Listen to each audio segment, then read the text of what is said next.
Hello everyone, welcome to विश्वास classes. RBI grade B 2026 के लिए मैं एक आपके डिटेल्ड इन्फॉर्मेशन और स्ट्रेटेजी वीडियो लेकर आया हूं। एक अटेम्प्ट हमारे पास है 2026 का। ऑलमोस्ट हमारे पास मेंस तक आने के लिए 11 महीने का अराउंड का टाइम है, 11 से 12 महीने। इतना टाइम हमारे पास सफिशिएंट है, मोर देन इनफ है। हमें अपना एग्जाम निकालना है। प्री में कैसे हम लोग 90 मार्क्स तक स्कोर करेंगे, मेंस में कैसे 200 मार्क्स तक स्कोर करेंगे और इंटरव्यू में 55 से 65, ये सब कुछ आपको विश्वास क्लासेस के अंदर मिलेगा। सारा मटेरियल मिलेगा, सारी स्ट्रेटजीज मिलेंगी, डेली टारगेट्स मिलेंगे। प्री के लिए हम लोग बात करें 200 नंबर में से 90 मार्क्स लेकर आने हैं। मेंस की बात करें 300 में से 200 नंबर लेकर आने हैं और इंटरव्यू की बात करें तो 75 में से 55 से 65 तक हमें स्कोर करना है। कैसे करेंगे, क्या आएगा, ये सब कुछ हम इस वीडियो में जानेंगे। वीडियो में अगर हम लोग बात करते हैं तो सबसे पहले हम लोग अपने एग्जाम के पैटर्न को डिस्कस करेंगे। एग्जाम पैटर्न किस तरह का आता है, जिसमें प्री, मेंस और इंटरव्यू मतलब फेज 1, फेज 2 और इंटरव्यू तीनों की बात होगी। फिर हम लोग इसका सिलेबस देखेंगे, सिलेबस में क्या क्या है, कौन कौन से इसमें। फिर हम लोग इसकी प्री और मेंस की कट ऑफ को देखेंगे, इंटरव्यू की कट ऑफ को देखेंगे। फिर हम लोग हमारी स्ट्रेटेजी और विश वाइज आपको क्या हेल्प करेगा वो समझने की कोशिश करेंगे। तो सबसे पहले एग्जाम पैटर्न समझने के लिए अगली स्लाइड पर चलते हैं। अगर हम लोग एग्जाम पैटर्न की बात करें तो सबसे पहले हमारा प्री है। प्री के अंदर 4 सेक्शन रहेंगे, quants, reasoning, English, general awareness. General awareness की बात करें तो 80 नंबर का आता है, 25 मिनट में करना होता है। सबसे ज़्यादा स्कोरिंग और सबसे ज़्यादा टफेस्ट पार्ट जो है हमारे पूरे सिलेबस का जनरल अवेयरनेस है। क्लियर है, इस पर हमें खासा फोकस करना होगा। उसके अलावा इंग्लिश है, 30 नंबर की आएगी 25 मिनट में। मॉडरेट लेवल आता है इंग्लिश का, इंग्लिश बहुत ज़्यादा टफ नहीं आती है। रीजनिंग की बात करें तो रीजनिंग ट्रिकी होती है, क्वांट थोड़ा अपर लेवल पर होती है। दोनों को हमें स्कोर करना है। हमारा एक रफ टारगेट क्या रहेगा, क्वांट्स की हम लोग बात करें तो क्वांट्स में हम लोग अप्रोक्सीमेटली 15 नंबर का हमारा टारगेट रखना है। रीजनिंग में हमें कम से कम 20 नंबर का टारगेट हमें रीजनिंग में रखना होगा। इंग्लिश में हम लोग 20 नंबर ईजिली स्कोर कर सकते हैं। अगर हम लोग आरबीआई ग्रेड बी की तैयारी कर रहे हैं, इंग्लिश पे हमें फोकस करना होगा, इंग्लिश पे हमें मेहनत करनी होगी। जीए में हम लोग 45 नंबर का टारगेट लेकर चलेंगे। ये हमारे मिनिमम टारगेट्स हैं।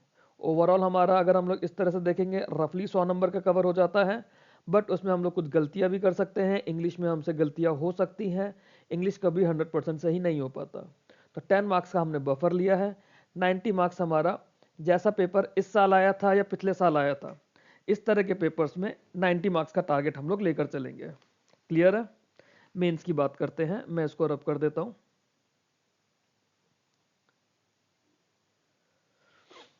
मेंस की अगर हम लोग बात करते हैं तो मेंस में हमारे पास 3 पेपर होते हैं। आरबीआई ग्रेड बी के एग्जाम के लिए जब प्री होता है उसे फेज 1 कहते हैं और मेंस होता है वो फेज 2 होता है। फेज 2 में 3 पेपर हैं। एक paper economic and social issues, एक पेपर डिस्क्रिप्टिव इंग्लिश, एक paper finance and management. Exam के अंदर क्या होता है, यूजुअली फाइनेंस एंड मैनेजमेंट आपका पेपर 1 होता है। इसके अंदर ये आपके पेपर 2 और 3 होते हैं। मैंने जिस सीक्वेंस में एग्जाम नोटिफिकेशन में होता है सिलेबस के लिए, उस सीक्वेंस में यहाँ पे लिखने की कोशिश की है। ठीक है, सीक्वेंस ऊपर नीचे कभी भी हो सकता है, आरबीआई की मर्जी है। 2025 में था वो आप लोगों को पता है, 26 में क्या होगा वो हमें नोटिफिकेशन से पता चलेगा। ईएसआई की बात करें तो इसके अंदर 30 ऑब्जेक्टिव क्वेश्चन आएंगे 50 नंबर के, जो हमें 30 मिनट में करने होंगे। 6 डिस्क्रिप्टिव क्वेश्चन आएंगे जिसमें से 4 हमें करने होंगे और वो 50 मार्क्स के होंगे 90 मिनट में। कैसे करने होंगे, जो 30 होंगे इसके अंदर कुछ हमारे 1 मार्क के क्वेश्चन होंगे, कुछ हमारे 2 मार्क्स के क्वेश्चन होंगे। जो ये वाले 4 क्वेश्चन होंगे इसमें 2 हमारे 15 नंबर के होंगे और 2 हमारे 10-10 नंबर के होंगे। इस तरह से हमें ईएसआई के 100 मार्क्स कवर करने हैं हमारे। क्लियर। फिर उसके बाद हमारा इंग्लिश का सेक्शन आएगा। इंग्लिश में हमारे पास 3 क्वेश्चन आते हैं, प्रेसी राइटिंग आएगी, रीडिंग कॉम्प्रिहेंशन आएगा, एसे आएगा। 90 मिनट्स में ये हमें करना है। थोड़ा ट्रिकी होता है बट हम लोग इसे कर सकते हैं। फाइनेंस एंड मैनेजमेंट की बात करें, सबसे ज़्यादा इजी, सबसे ज़्यादा स्कोरिंग सिलेबस होता है इसका। लेंदी होता है बट इजी और स्कोरिंग होता है। वही ईएसआई की तरह 30 ऑब्जेक्टिव क्वेश्चन 50 नंबर के 30 मिनट में, और 6 में से 4 डिस्क्रिप्टिव क्वेश्चन करने हैं हमें 50 मार्क्स के 90 मिनट में। जो डिस्क्रिप्टिव होगा वो आपकी कीबोर्ड टाइपिंग होगी, जैसे आप बाकी आईबीपीएस के डिस्क्रिप्टिव पेपर्स में देते हैं। डिस्क्रिप्टिव हमारा कीबोर्ड टाइपिंग पर बेस्ड होगा। क्लियर है, ये एग्जाम पैटर्न था। आगे चलते हैं, हमारी कट ऑफ्स कितनी गई है, सिलेबस क्या क्या रहा है। उसके लिए। अच्छा, फेज 3 होता है इसके अंदर। फेज 1 फेज 2 की हमने बात कर ली, फेज 3 हो जाएगा हमारा इंटरव्यू। इंटरव्यू हमारा थर्ड फेज होता है। अब इंटरव्यू के लिए हमें जो प्री हमारा एग्जाम था, प्री सिर्फ और सिर्फ कट ऑफ क्लियर करनी है हमें फेज 2 में जाने के लिए। फाइनल सिलेक्शन में फेज 3 प्लस फेज 2 के मार्क्स आएंगे। नोटिफिकेशन की ही लैंग्वेज लिखी हुई है ये। Candidates will be shortlisted for the interview based on aggregate of marks obtained in phase 2। Phase 2 से मतलब हमारे तीनों पेपर, ईएसआई, इंग्लिश और finance and management. The minimum aggregate cutoff marks for being shortlisted interview will be decided by the board in relation to the number of vacancies। ये standard language है। जो phase 3 होगा interview हमारा, वो 75 marks का है। बात ये है कि हमारा इंटरव्यू 75 मार्क्स का है। इस चीज पे हमें फोकस करना होगा कि 75 नंबर का है या 100 मार्क्स का नहीं है। और एक खास बात क्या होगी इसके अंदर, आप लोगों का एक पर्सनैलिटी असेसमेंट टेस्ट होगा। ये इंटरव्यू से पहले होगा। रिसेंटली अभी आईबीपीएस ने कंडक्ट किया है। तो पर्सनैलिटी असेसमेंट में कुछ बेसिक से सवाल थे, जैसे मतलब एक आपको स्टेटमेंट दे दी गई कि ऑल पीपल आर ऑनेस्ट, या फिर इस तरह से कि I believe people are honest. Option आपके पास आ जाएंगे स्ट्रांगली एग्री, स्ट्रांगली डिसएग्री करके। फिर यही चीज आपको घुमाकर भी पूछा जा सकता है। अभी 12 तारीख को आईबीपीएस पीओ के लिए ये हुआ था पर्सनैलिटी असेसमेंट टेस्ट। 45 मिनट्स थे, 175 क्वेश्चंस थे, बच्चों ने करे हैं। जो बच्चे मेरे इंटरव्यू ग्रुप के जुड़े हुए हैं, सबका टेस्ट अच्छे से हो गया था। घर से ही करना था सब बच्चों को, मोबाइल पे या फिर अपने लैपटॉप पे, टैबलेट पर। तो सब लोगों को अच्छे से हुआ। पर्सनैलिटी टेस्ट असेसमेंट जो लोग देंगे वो ही इंटरव्यू दे पाएंगे। इसके लिए कोई मार्क्स नहीं है, सिर्फ एक आपका किस तरह से आपका सोचना है उसका एक रिकॉर्ड आईबीपीएस के पास और बैंक के पास चला जाएगा। इंटरव्यू में आपकी मर्जी है आप हिंदी में दें या इंग्लिश में दें। जो फाइनल सिलेक्शन होगा वो मेरिट लिस्ट के थ्रू होगा, जिसमें फेज 2 के मार्क्स और इंटरव्यू के मार्क्स, इसके अलावा कोई ग्रेस मार्क्स अगर कोई हमारे हॉरिजॉन्टल रिजर्वेशन कैटेगरी का होता है, वो इन बेसिस पे आपका फाइनल सिलेक्शन होगा। क्लियर? अब आगे चलते हैं अपने स्ट्रेटेजी के लिए हम लोग। प्रीलिम्स की अगर हम लोग कट ऑफ देखें पिछले 5 सालों की, 2025 में अभी जो आरबीआई का हुआ था प्री, मेंस हो गया है, मेंस के भी मार्क्स नहीं आए। अब देखिए जीए की 24 नंबर कट ऑफ है, रीजनिंग की 18, इंग्लिश की 9, क्वांट्स की 9। टोटल कितना स्कोर है? 77.5। आपको ये कट ऑफ क्लियर करनी है and you are ready for mains. इसमें इस कट ऑफ का आपके सिलेक्शन पे कुछ लेना देना नहीं है, सिर्फ और सिर्फ फेज 2 में जाने के लिए होती है। 2024 की बात करें तो ये सेक्शनल कट ऑफ्स हैं और टोटल कट ऑफ स्कोर 67.25। उससे पहले 23 की बात करें तो सेक्शनल स्कोर 54.25 था। 22 की बात करें तो ये सेक्शनल स्कोर टोटल स्कोर 63.75 था। और 21 की बात करें तो 66.75 था। तो इस बार का पेपर पिछली बार से कंपैरेटिवली इजी रहा होगा। पेपर का लेवल मॉडरेट टू हाई था, बट ओवरऑल देखा जाए तो पेपर पिछली बार से इजी रहा होगा। स्कोरिंग सेक्शन क्या है? जब 80 नंबर की जीए आएगी, आप गवर्नमेंट स्कीम्स अगर शुरू से पढ़कर चलेंगे, मेजर न्यूज, आरबीआई की वेबसाइट्स अगर आप रेगुलरली देखते रहेंगे, आरबीआई की न्यूज भी आपको मेरे थ्रू ही मिलेंगी, ज्यादातर मैं आपको प्रोवाइड करूंगा। ये अगर आप रेगुलरली देखते चलेंगे तो आप जीए में 40 से 45 इजीली स्कोर कर सकते हैं, प्रोवाइडेड आपको पढ़ना होगा। जीए की कोई ऐसी जमा घुट्टी नहीं है, रेगुलर ऐसा कुछ नहीं है कि आपको किसी एक सोर्स से जीए पढ़ना है, आपको मल्टीपल सोर्सेज को ऑप्ट करना पड़ेगा। जीए का कुछ पार्ट आपको मैं दूंगा, कुछ पार्ट्स दूसरे चैनल्स के बहुत ज़्यादा अच्छे हैं जिन्होंने मुझे भी हेल्प करा है मेरे एग्जामिनेशन प्रिपरेशन के टाइम पर, चाहे वो बाकी बैंकिंग एग्जाम्स हो, मेरा आरबीआई ग्रेड बी का या नाबार्ड का एग्जाम हो। तो जैसे अफेयर्स क्लाउड है, अफेयर्स क्लाउड की टीम बहुत अच्छे करंट अफेयर्स बनाती है। जीके टुडे है, जीके टुडे की टीम बहुत अच्छे करंट अफेयर्स बनाती है। बहुत वाइड भी होता है उनका, बट हमारे एग्जाम का वहाँ से जीए मेजर पार्ट कवर हो जाता है। उसके अलावा जो भी कुछ रेलेवेंट है, एडिशनल है, वो सब कुछ आपको मैं प्रोवाइड करूंगा। आगे चलते हैं। मेंस और फाइनल कट ऑफ की बात करें तो जो पिछला हुआ था 2024 का फेज 2 की कट ऑफ आउट ऑफ 300, जो फेज 2 की कट ऑफ है या आउट ऑफ 300 है, और ये फेज 2 प्लस कट ऑफ की इंटरव्यू आउट ऑफ 375 है। क्लियर? तो फेज 2 की कट ऑफ 173.50 गई और फेज 2 प्लस इंटरव्यू 226.75 गई। सिमिलरली ये 2023 की कट ऑफ्स हैं, फेज 2 169, फेज 2 प्लस इंटरव्यू 229। यहाँ पर 171.25 गई है, यहाँ बात करें तो 187.85 गई है। और यहाँ 2019 की बात करें, यहाँ पे पेपर थोड़ा मॉडरेट या मॉडरेट से इजी लेवल की तरफ आता था। यहाँ पेपर 19 सॉरी यहाँ फेज 2 193.25 गई। ये जो फेज 2 की हम लोग बात कर रहे हैं, फेज 2 में जो हमारा टारगेट रहेगा, हमारा टारगेट 200 मार्क्स का रहेगा मिनिमम। कैसे करेंगे वो हम लोग अपने वीडियोस के थ्रू, अपने स्टडी मटेरियल के थ्रू, अपने प्लान के थ्रू अचीव करेंगे। सिलेबस की अगर हम लोग बात करें तो सिलेबस में सबसे पहले हम इकोनॉमिक एंड सोशल इश्यूज की बात करते हैं। Growth and development, growth and development का हमारा सिलेबस है जिसमें हमें national income, per capita income की बात करनी है, ग्रोथ की बात करनी है, poverty alleviation and employment generation. ये जो पार्ट है इस सिलेबस का, ये आपका स्टैटिक प्लस स्कीम्स दोनों के लिए जरूरी है।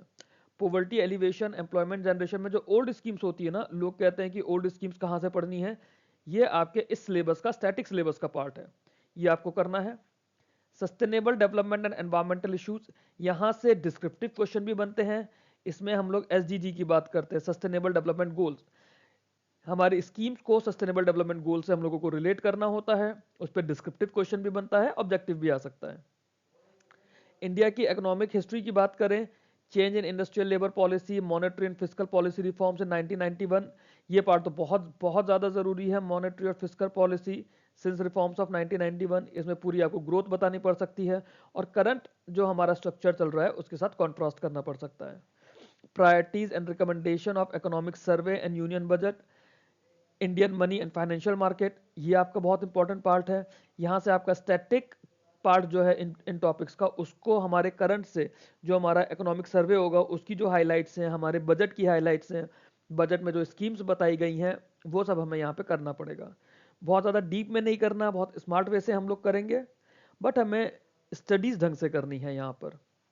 Linkages with economy, role of Indian banks and reserve bank in development process, ये आपके रेगुलर करंट अफेयर्स का पार्ट होता है। खूब सारे एमओयू साइन होते हैं, उन्हीं अगर चीज़ों को हमने ढंग से पढ़ा है, हमने मेमोराइज किया हुआ है, तो वो हम लोग अपने डिस्क्रिप्टिव आंसर्स में, ऑब्जेक्टिव आंसर्स में यूज करेंगे। Political economy, industrial development in India, Indian agriculture, service sector in India, जब ये सब चीज़ें आ जाती हैं तो आप ओवरऑल मिनिस्ट्रीज की जो हमारी अपडेट्स आती हैं वहीं से हमें ये मेजरली करना होता है। मिनिस्ट्रीज की अपडेट का बेस्ट सोर्स क्या है? पीआईबी। पीआईबी आपको देखना है रेगुलरली, डेली बेसिस पे, वीकली बेसिस पर। काफ़ी सारी अपडेट्स पीआईबी की मैं भी आप लोगों के साथ टेलीग्राम पे शेयर किया करूंगा। हर अपडेट पे मैं वीडियो नहीं बना पाऊंगा, बट हाँ, मैं टेलीग्राम पे आपको डेली बेसिस पे जो भी इंपॉर्टेंट अपडेट्स होंगी डेली वीकली बेसिस पर इसमें शेयर करता रहूंगा। ग्लोबलाइजेशन इसका अगला पार्ट आता है सिलेबस का। Opening up of Indian economy, balance of payments, export import policy, IMF, world bank, WTO, regional economic corporation, international economic issues, बहुत इंपॉर्टेंट पार्ट है। ये आपके ऑब्जेक्टिव का भी पार्ट है। फेज 1 के अंदर भी यहाँ से करंट अफेयर्स आते हैं, और फेज 2 का तो ये इंपॉर्टेंट है, ये डिस्क्रिप्टिव के लिए भी, ऑब्जेक्टिव के लिए भी। फिर एक सोशल इश्यूज में हम लोग जब बात करते हैं तो सोशल स्ट्रक्चर आता है। Multiculturalism, demographic trends, urbanisation, migration, gender issues, social justice. ये एक तो आपकी, पहले मैं सर रब कर देता हूँ, थोड़ा क्लीन कर दूँ यहाँ पर, यहाँ थोड़ा सा क्लीन कर देते हैं ना। सोशल इश्यूज में हम लोग जब बात करते हैं, सोशल स्ट्रक्चर की बात करते हैं, तो इन टॉपिक्स पे अभी 2025 के अंदर डायरेक्ट डिस्क्रिप्टिव क्वेश्चन आया हुआ था। सीधा सीधा क्वेश्चन था, बिल्कुल थ्योरेटिकल था, थोड़ा सा करंट का डेटा और 2-3 गवर्नमेंट स्कीम्स के नाम उसमें ऐड करने थे। इजिली आप उसमें 80% तक स्कोर कर सकते हैं। डिस्क्रिप्टिव का आपको सारा मटेरियल मेरे पास से मिलेगा। किस तरह से दूंगा मैं आगे की स्लाइड्स में आपको बताऊंगा। फिर हमारा पेपर 3 है, जनरल फाइनेंस एंड मैनेजमेंट। इससे पहले मैं आपको ये बता दूं, जो पेपर 2 का स्ट्रक्चर तो मैं आपको बता चुका हूं, इंग्लिश का जो होता है ना। रीडिंग कॉम्प्रिहेंशन होगा, प्रेसी राइटिंग होगी, और आपका एसे होगा। मटेरियल आपको मेरे पास से मिलेगा, गाइडेंस मेरे पास से मिलेगी, एफर्ट्स आपको अपने करने पड़ेंगे। जनरल फाइनेंस एंड मैनेजमेंट की बात करें हम लोग, 3 पार्ट्स में इसमें फाइनेंस का सिलेबस है और 2 पार्ट्स में मैनेजमेंट का सिलेबस है। फाइनेंस में structure and function of financial institutions, इसमें हम आरबीआई करेंगे, नाबार्ड करेंगे, सेबी करेंगे। सेबी पे इस बार डिस्क्रिप्टिव क्वेश्चन आया था, सीधा सीधा सेबी की 8 से 9 पिछली न्यूज लिखनी थी, सेबी का स्ट्रक्चर एक्सप्लेन करना था। बहुत अच्छे से आप 80% तक उसमें आराम से स्कोर कर सकते थे, इतना इजी क्वेश्चन था वो। आरबीआई, नाबार्ड, सेबी, फिर सिडबी इसमें देखेंगे, एग्जिम बैंक देखेंगे, एनएचबी देखेंगे, नेफिड देखेंगे। ये जो मेजर हमारे रेगुलेटर्स और ऑल इंडिया फाइनेंस इंस्टीट्यूशंस हैं उनकी हम लोग यहाँ बात करेंगे। यही चीज़ हमारे साथ इसके अंदर जाएगी function and reserve bank of India के अंदर। जब हम आरबीआई को डीपली कर लेंगे तो उसमें इसका आरबीआई का पार्ट कंप्लीट हो जाएगा। बैंकिंग सिस्टम इन इंडिया में स्ट्रक्चर और डेवलपमेंट्स की बात करेंगे तो ये जो हमारी स्टैटिक बैंकिंग अवेयरनेस होती है, स्टैटिक बैंकिंग अवेयरनेस मैंने ऑलमोस्ट डाली हुई है काफ़ी हद तक। स्टैटिक बैंकिंग अवेयरनेस हमारा इस सिलेबस का पार्ट होता है, वो हम यहाँ करेंगे।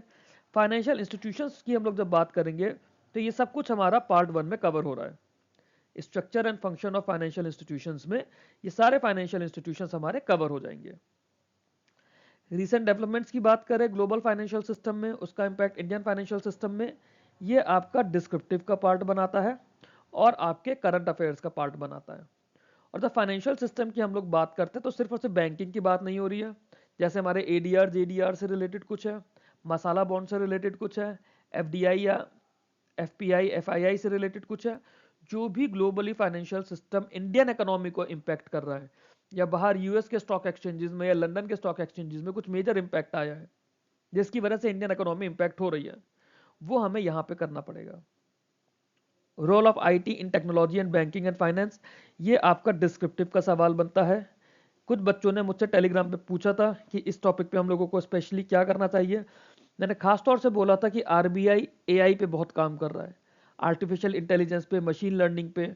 आरबीआई ने रिसेंटली पिछले 1-1.5 साल में काफ़ी काम करा है, कुछ प्लेटफॉर्म्स भी निकाले हैं, जैसे एक दक्ष प्लेटफॉर्म निकाला है, न्यूज़ में आया था, CIMS करके सिम्स नाम से एक प्लेटफॉर्म निकाला है। तो एआई और एमएल आरबीआई बहुत ज़्यादा इस समय फोकस में है। आरबीआई ने अभी अपना सीबीडीसी निकाला था, मैंने खास तौर से बोला था इन टॉपिक्स के लिए, और एआई पे डिस्क्रिप्टिव सवाल आया था बैंकिंग इंडस्ट्री के लिए। काफ़ी इजी सवाल था, अगर आप लोगों ने करंट अफेयर्स ढंग से पढ़े थे उससे रिलेटेड कि क्या क्या हो रहा है, और इटसेल्फ एआई के स्ट्रक्चर के बारे में अगर आपको थोड़ा सा आइडिया था। इस तरह की चीज़ें आपको मेरे पास टेलीग्राम ग्रुप में मिलेंगी, कुछ चीज़ें ऐसी वीडियोज़ के अंदर भी मिलेंगी। नॉन बैंकिंग सिस्टम की भी हम लोग इसमें बात करेंगे। डिजिटल पेमेंट्स ये हमारे करंट अफेयर्स का रेगुलर पार्ट होता है। यूपीआई की लिमिट में एक्सटेंड कर दिया, यूपीआई एक्स आ गया, यूपीआई लाइट आ गया, क्रेडिट कार्ड्स में टोकन सिस्टम आ गया। इस तरह की चीज़ें हमारी डेवलपमेंट रेगुलर होती रहती हैं, कुछ ना कुछ, ये हमें देखना है। फिर आरबीआई का एक बहुत important part, primary and secondary market. Primary and secondary market में फंक्शन, इंस्ट्रूमेंट्स, इनके रिसेंट डेवलपमेंट्स। मार्केट्स में क्या करेंगे, forex market, money market, bond market, equity market, derivative market, ये सब कुछ हम यहाँ पे करेंगे पार्ट बी में। बहुत इंपॉर्टेंट है ऑब्जेक्टिव के लिए।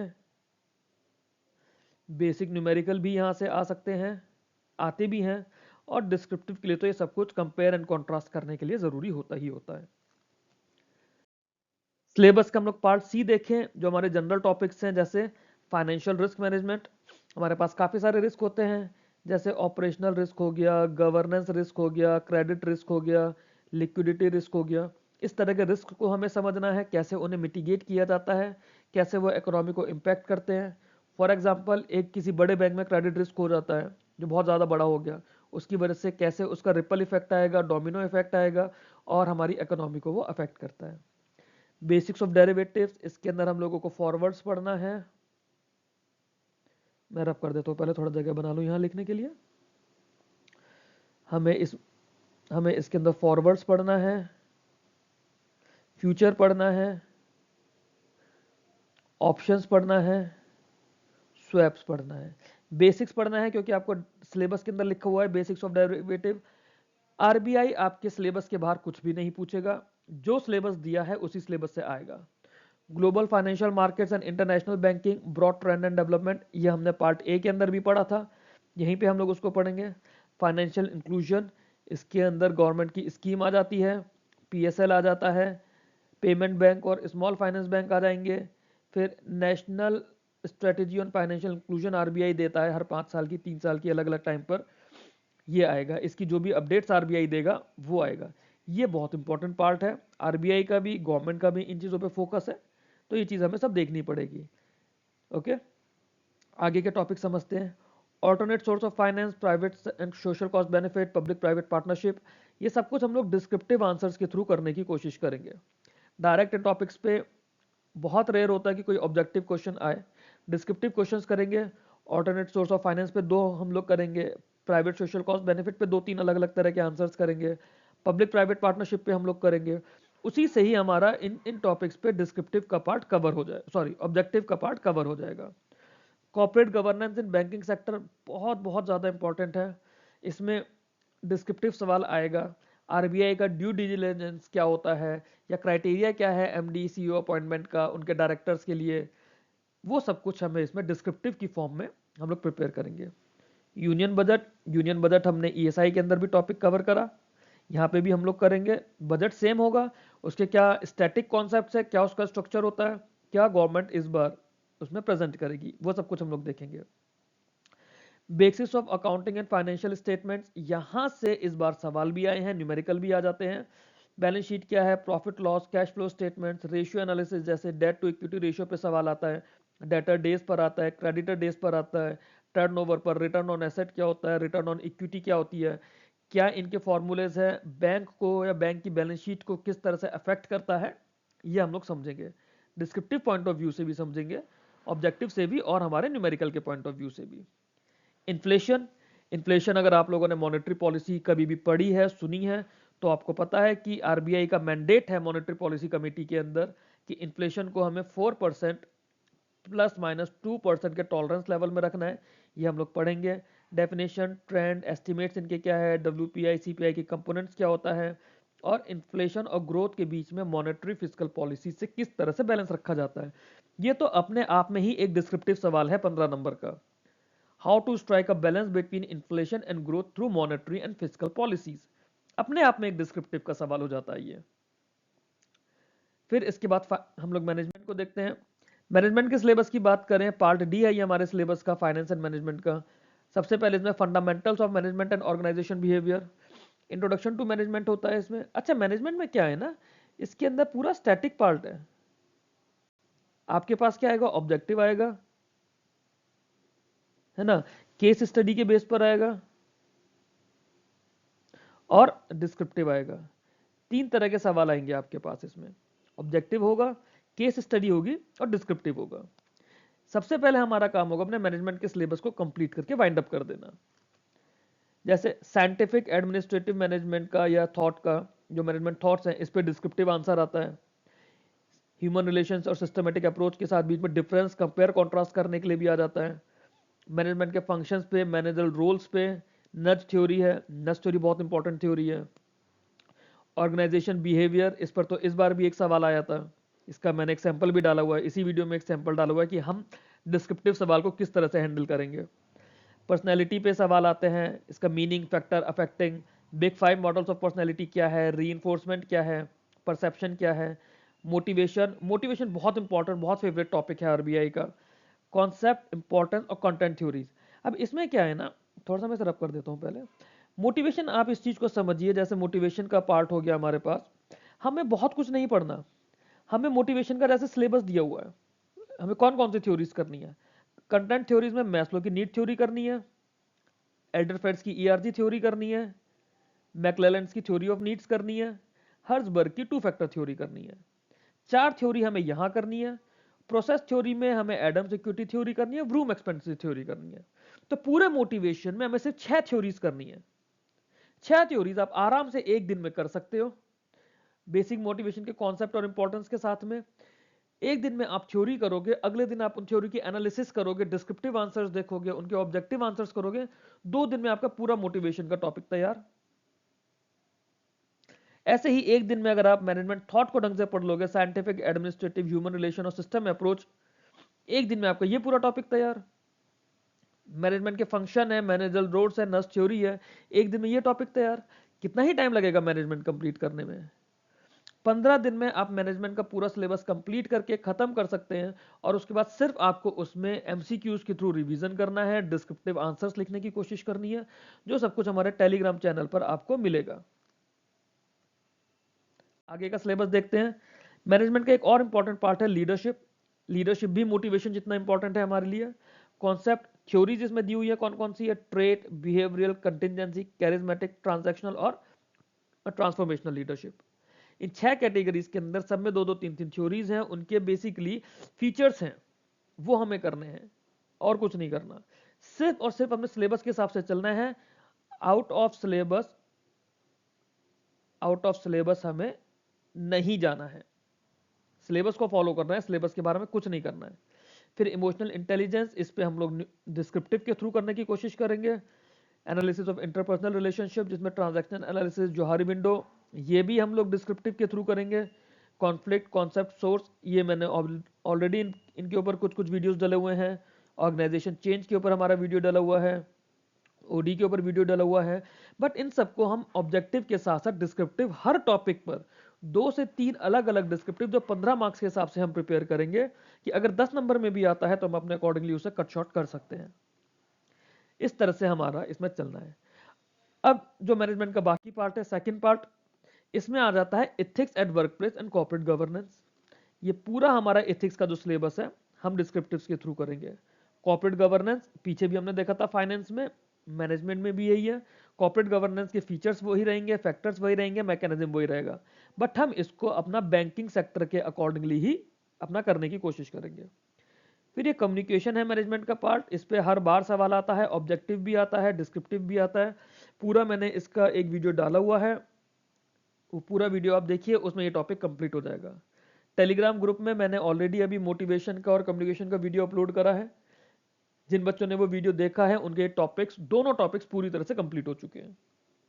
आप लोग जुड़ेंगे, आप लोगों को यही वीडियोस मिलेंगे। यूट्यूब पे मेरे वीडियो के लिंक्स हैं, पुराने वीडियोस हैं ये वाले, बट अपने आप में कंप्लीट सिलेबस है।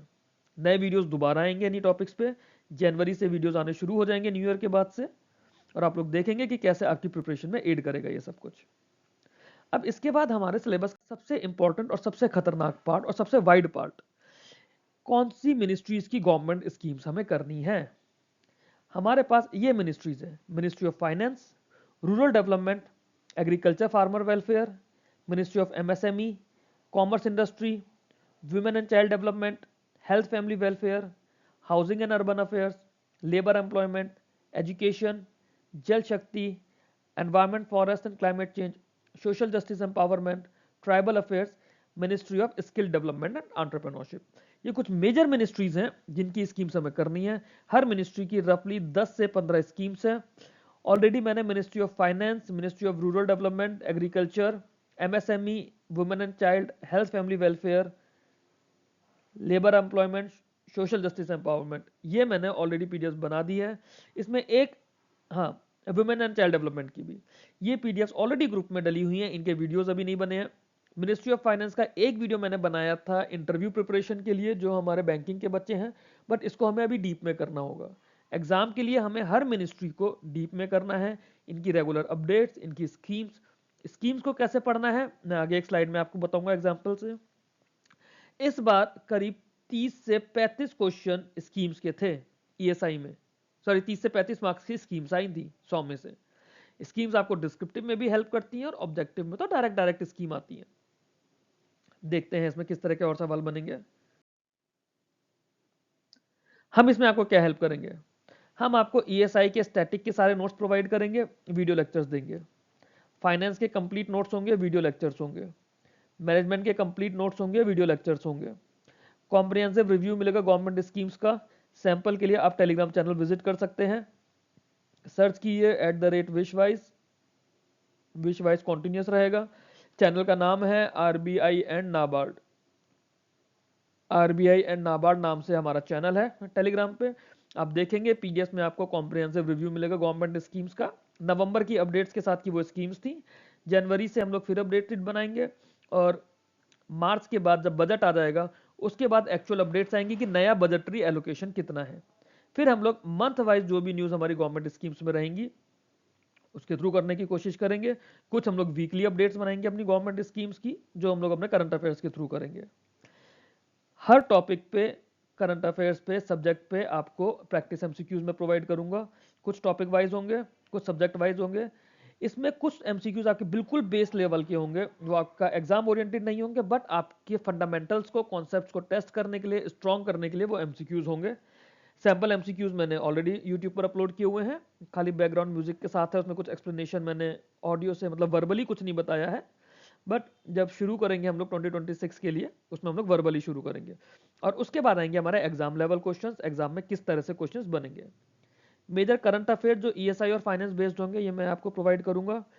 वीकली आर्टिकल्स दूंगा इंग्लिश के डिस्क्रिप्टिव के लिए, पूरे वीक के अराउंड 7 to 10 आर्टिकल जो न्यूज़ के होंगे इंपॉर्टेंट हमारे आरबीआई ग्रेड बी के लिए, वो मैं आपको प्रोवाइड करूंगा। उसी से आपको फाइनेंस के कुछ चीज़ें पता चलेंगी, नई टर्मिनोलॉजीज पता चलेंगी, आपको डिस्क्रिप्टिव इंग्लिश में जो लिखना होगा उस तरह के टॉपिक्स आपको पता चलेंगे। फेज 1 के लिए हम लोग प्रैक्टिस करेंगे अपने क्वांट्स और रीजनिंग के वीडियोस और प्रैक्टिस क्वेश्चंस प्रोवाइड करूंगा। इंग्लिश के लिए आपको मैं मटेरियल प्रोवाइड करूंगा, जैसे रीडिंग कॉम्प्रिहेंशन के लिए, क्लोज टेस्ट के लिए, पैरा जंबल्स के लिए, जो इस तरह का प्री लेवल का इंग्लिश है वो मैं यहाँ बात कर रहा हूँ। मेंस के लिए तो इसको थोड़ा सा रब कर देता हूँ, मैं जगह बना लेता हूँ। मेंस के लिए तो मैं आपको यहाँ पर, मैंने कहा लिखा है इंग्लिश के लिए, यहाँ लिखा है वीकली आर्टिकल्स प्रोवाइड करूंगा मेंस के लिए। ये आपको ऐसे राइटिंग में, प्रेसी राइटिंग में हेल्प करेगा। कुछ आर्टिकल्स की प्रेसी भी मैं आपको करके दिया करूंगा। मेरी टीम है, एक दो लोग मेरे साथ जुड़े हुए हैं, वो इसमें आप लोगों को हेल्प करेंगे टेलीग्राम चैनल पर ही। अब एक समझते हैं हम लोग डिस्क्रिप्टिव को किस तरह से हैंडल करेंगे। एक क्वेश्चन है, explain the concept and scope of organisation behaviour, discuss how personality, perception and attitude influences employee performance. Organisation behaviour वाला जो हमारा सिलेबस है, इसके अंदर हमने 3-4 टॉपिक्स को इकट्ठा एक ही उसमें क्लब कर दिया और इसी तरह से सवाल पूछा जाएगा। हम लोग इसमें क्या करेंगे, इस तरह से मैं आपको ऑप्शन दूंगा। जैसे पहले हमने ऑर्गेनाइजेशन बिहेवियर के बारे में बताया, फिर स्कोप बताएंगे, उसका स्कोप में किन किन पॉइंट्स पे हमें ध्यान देना है, फिर बिहेवियर फैक्टर्स उसमें लिखेंगे, पीपल कैसे थिंक कर रहे हैं, इंटरप्रेट कर रहे हैं काम को, फिर पर्सनैलिटी, परसेप्शन, एटीट्यूड को बताते हुए परफॉर्मेंस पर पहुंचेंगे और उसे कंक्लूड करेंगे। ये इसे हम लोग बोलते हैं डिस्क्रिप्टिव आंसर एल्गोरिदम। जो कंप्यूटर साइंस वाले बच्चे हैं उनके लिए डा नाम का एक सब्जेक्ट होता है, हम इसको डिस्क्रिप्टिव आंसर एल्गोरिदम करके बोलेंगे। इस तरह से हर टॉपिक पे मल्टीपल क्वेश्चंस में पहले मैं ये एल्गोरिदम प्रोवाइड करूंगा, फिर उसके बाद detailed answer. Detailed answer 2 sample मिलेंगे हर आंसर के आप लोगों को, है ना, अलग अलग परव्यू से। उसको हम लोग करने की कोशिश करेंगे, फर्निश करने की कोशिश करूंगा मैं भी आंसर्स को, और बेटर बनाने की कोशिश करूंगा जो ऑलरेडी बनाए हुए हैं अभी तक। आप लोगों को हेल्प मिलेगी इससे। डिस्क्रिप्टिव के लिए कंटेंट और एल्गोरिदम। एल्गोरिदम अगर हमारे पास है तो हमें पता है हमें क्या लिखना है। अगर सिलेबस हमने करा हुआ है, हमारे मन में एक माइंड मैप चल रहा है कि हमें क्या करना है, तो हम लोग इसके थ्रू कर सकते हैं। इस तरह से हम गवर्नमेंट स्कीम्स को देखेंगे। मैंने एक स्क्रीन का स्क्रीनशॉट लगाया है। जैसे मान लीजिए एक ये स्कीम है venture capital fund for schedule caste, ठीक है। ये स्कीम है हमारी ministry of social justice and empowerment की। इसकी नोडल एजेंसी कौन है, लॉन्च डेट क्या है, कब हुई है, एम क्या है इसका, बजटरी एलोकेशन क्या है, फिर इसके की फीचर्स क्या हैं, ऑब्जेक्टिव्स क्या है, इससे रिलेटेड लेटेस्ट करंट अफेयर्स। कुछ इस तरह से हम लोग मिनिस्ट्री को पूरा पढ़ने की कोशिश करेंगे। इसके ऑब्जेक्टिव्स और की फीचर्स ये सबसे ज़्यादा इंपॉर्टेंट है। यहाँ मैंने थोड़ा शॉर्ट में लिखा हुआ है क्योंकि मेरे पास एक ही स्लाइड पे मेरे को चारों स्क्रीनशॉट्स लगाने थे। ये थोड़ा डिटेल में हम लोग पढ़ेंगे, स्पेशली की फीचर्स को, क्योंकि एग्जाम में जब सवाल आएगा ना, एग्जाम में कुछ इस तरह से सवाल बनेगा। आप देखेंगे आपको इस तरह से एक पैराग्राफ दे दिया, जैसे ये है, scheme X aims to promote entrepreneurship among scheduled caste communities by providing venture capital assistance through professionally managed funds. It supports SC-led startups that have innovative ideas but face challenges in accessing traditional credit due to limited collateral or financial history. Under Scheme X, investments are channeled into scalable commercial viable projects to help them grow sustainably. The scheme also encourages private sector participation by sharing investment risk. Overall, Scheme X works to enhance economic inclusion, job creation and long-term empowerment of scheduled caste entrepreneurs. ये आपको एक मिला। अब आपको इस paragraph से identify करना है कि किस स्कीम की बात हो रही है। और एग्जाम में क्वेश्चन इतना डायरेक्ट नहीं आएगा कि कौन सी स्कीम की बात हो रही है। एग्जाम में आपको क्वेश्चन दे दिया जाएगा, which of the following statements are true for scheme X. नाम भी नहीं दिया होगा आपको एग्जाम में स्कीम का। Statement 1, statement 2, statement 3, statement 4, statement 5। अब हो सकता है उसमें स्टेटमेंट 2 और 3 सही हो सकता है स्टेटमेंट 1 और 4 सही हो। वो आपको तब पता होगा जब आपने स्कीम की डिटेल्ड स्टडी करी होगी, जो हम लोग हमारे कॉम्प्रिहेंसिव रिव्यू से करेंगे। वीडियो भी आएगा उनका, पीडीएफ भी आएगी। इसमें ये भी पूछ सकते हैं और इसको करने के लिए कि which of the following are not true. आपको 5 स्टेटमेंट दे दिए जिसमें से कोई 2 स्टेटमेंट्स गलत हैं और 3 स्टेटमेंट सही है, आपसे नॉट ट्रू करके पूछेगा तो आपको गलत स्टेटमेंट्स को आइडेंटिफाई करके अपना ऑप्शन मार्क करना होगा। ये सबसे ज्यादा क्रिटिकल पार्ट होता है हमारे ग्रेड बी एग्जाम्स का। अगर इसी को हमने कर लिया तो हमारे 200 नंबर आने से कोई नहीं रोक सकता। एक नॉर्मल जैसा इस बार का पेपर था या जैसे पिछले 2-3 बार के पेपर हैं, उनके हिसाब से हम 200 नंबर इजीली स्कोर कर सकते हैं। फिर इसके बाद इंटरव्यू की अगर हम लोग बात कर रहे हैं इसके बाद, तो इंटरव्यू हमारा 75 मार्क्स का है। 75 मार्क्स का हमने 70 to 80% अपना टारगेट रखा है। इंटरव्यू के जो बेसिक क्वेश्चंस हैं, जो बेसिक आईबीपीएस पीओ के इंटरव्यू में आता है ना, वो तो इसमें आएगा ही आएगा, वो तो आपको करना ही करना है। एडिशनल हमें आरबीआई के पर्सपेक्टिव से और थोड़ा ग्लोबल फाइनेंशियल मार्केट को समझते हुए करना है, ग्लोबल फाइनेंशियल या फिर जियोपॉलिटिकल कंडीशन भी। जियोपॉलिटिक्स इसमें बिल्कुल अफेक्ट करती है क्योंकि वो आपकी इकोनॉमी को, आपके एक्सपोर्ट इंपोर्ट को, आपके एफडीआई को डायरेक्टली इन्फ्लुएंस करता है। इन चीज़ों को हमें देखना होगा। इंटरव्यू के लिए भी मैं आपको यहाँ पे करूँगा, ज़रूरत पड़ेगी तो मैं मॉक सेशंस भी आपके लिए कंडक्ट कराऊंगा, कुछ खुद से करूँगा, कुछ और जो साथ की मेरी टीम है वो लोग मिलकर आपके लिए मॉक सेशंस अरेंज करेंगे। पीआई क्वेश्चन से लेके आरबीआई के क्वेश्चंस तक, बैंकिंग के बारे में और जो भी उस समय की बड़ी इकोनॉमिक अपडेट्स होंगी उनको हम लोग इंटरव्यू में डिस्कस करेंगे। आई होप हम लोग किस तरह से करेंगे आप लोगों को समझ आया होगा। अब एक हम लोग प्लान आउट करने की कोशिश करते हैं कि किस तरह से हम अपनी स्टडीज को प्लान करेंगे।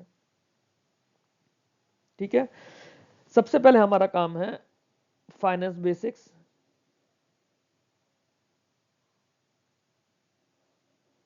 मैनेजमेंट बेसिक्स, मैं फिंगर से लिख रहा हूं इसलिए प्लीज राइटिंग को अवॉइड कीजिएगा कि राइटिंग कैसी आ रही है। फाइनेंस बेसिक्स और मैनेजमेंट बेसिक्स, ये हमारा स्टैटिक पार्ट है, ये हमें कंप्लीट करना है। सबसे पहले हम day by day, week by week target लेकर चलेंगे। फिर उसके बाद आएगा 1 week 1 scheme, sorry 1 week 1 ministry. 1 week 1 ministry में हम एक मिनिस्ट्री की सारी गवर्नमेंट स्कीम्स हमारे एग्जाम पॉइंट ऑफ व्यू से जो इंपॉर्टेंट है वो हम करेंगे। हर हफ्ते एक मिनिस्ट्री हम लोग कंप्लीट करेंगे, क्योंकि पहले हम इनका स्टैटिक पार्ट अगर कर लेंगे तब हम लोग इसके करंट अफेयर्स को और इसकी रेगुलर अपडेट्स के साथ कैचअप कर पाएंगे, इसके क्वेश्चंस को प्रैक्टिस कर पाएंगे। ठीक है, फिर आएगा हमारा बजट और इकोनॉमिक सर्वे। बजट और इकोनॉमिक सर्वे हम लोग जैसे ही हमारी यूनियन गवर्नमेंट प्रेजेंट करेगी उसके नेक्स्ट 2 या 3 डेज में, जो भी उसके बाद का वीकेंड आएगा जहां पे मेरे को प्रॉपर वीडियो बनाने का टाइम मिलेगा, उस वीकेंड पे मैं वीडियो बना के आप लोगों को ये एक्सप्लेन करूंगा। बजट की की फीचर्स, बजट में क्या हमें पढ़ना है, आरबीआई ग्रेड बी के लिए हमारे लिए बजट क्यों जरूरी है, किन पॉइंट से जरूरी है, along with static part. Static part के साथ हम लोग बजट को कंप्लीट करेंगे। Same goes for economic survey. ठीक है, ये हम लोगों का अभी इनिशियल टारगेट होगा। फिर इसके बाद, क्योंकि हमारा एक्सपेक्टेड जो टाइम है नोटिफिकेशन का वो है सितंबर के आसपास का, जैसे इस बार आया था। ठीक है, हम सितंबर मानकर चल रहे हैं, सितंबर से पहले तो आना बहुत ज़्यादा मुश्किल है। सितंबर हम लोग मानकर चलते हैं, तो हम लोग अप्रैल ऑनवर्ड्स हम लोग नए फाइनेंशियल ईयर में, फाइनेंशियल ईयर 2026-27 में हम लोग शुरू करेंगे हमारे current affairs plus new government schemes जो बजट के अंदर डिक्लेयर की गई होंगी। ठीक है, फाइनेंशियल ईयर आरबीआई के लिए भी बहुत मैटर करता है, गवर्नमेंट के लिए भी बहुत मैटर करता है, क्योंकि बहुत कुछ चेंज हो जाता है, स्कीम्स का स्ट्रक्चर चेंज हो जाता है, नई स्कीम्स इंट्रोड्यूस हो जाती हैं, तो वो सब कुछ हम लोग इस तरह की चीज़ें फाइनेंशियल ईयर से शुरू करेंगे। उससे पहले हमें क्या करना होगा, हमें अपना फाइनेंस और मैनेजमेंट कंप्लीट करना होगा। उससे पहले फाइनेंस प्लस मैनेजमेंट ये आपको कंप्लीट करना होगा। ठीक है, सबसे पहले हम इसके स्टैटिक कॉन्सेप्ट्स कंप्लीट करेंगे और फाइनेंस के करंट अफेयर्स तो हम लोग साथ साथ ही करते चलेंगे हमारे पोस्ट बजट, बट इनका स्टैटिक पार्ट हमें सबसे ज़्यादा ज़रूरी है। क्यों? क्योंकि यहाँ पे 100 में से हम लोग आराम से 70 to 80 स्कोर करने की क्षमता रखते हैं। बहुत ईजिली है 70 to 80 स्कोर करना, प्रोवाइडेड हमारा डिस्क्रिप्टिव पे भी फोकस रहे ऑब्जेक्टिव के साथ साथ। क्लियर? 70 से 80 हम लोगों ने यहाँ स्कोर करा, 60 के अराउंड हम लोगों ने इंग्लिश में स्कोर करा, और 70 अराउंड हमने ईएसआई में स्कोर करा। इतना अगर हम लोगों ने कर लिया, हमारा आराम से 200 मार्क्स का एक नॉर्मल पेपर में जिस तरह का आ रहा है पिछले 3-4 सालों से, 200 मार्क्स का हमारा टारगेट हो जाएगा। क्योंकि हमें कवर सारा सिलेबस करना है, तो ऐसा तो नहीं है कि हम लोग कोई भी क्वेश्चन छोड़ देंगे, स्पेशली डिस्क्रिप्टिव का। और अगर डिस्क्रिप्टिव के थ्रू भी हमने सब कर लिया तो हमारा स्टैटिक पार्ट तो सारा कंप्लीट हो ही जाएगा। और जो ईएसआई के डिस्क्रिप्टिव होंगे जिसमें एनालिसिस पूछा जाएगा, कंपेयर कॉन्ट्रास्ट पूछा जाएगा, इंपैक्ट पूछा जाएगा किसी मिनिस्ट्री की 2-3 स्कीम्स को मिलाकर, वो भी हम लोग यहाँ पे कवर कर लेंगे।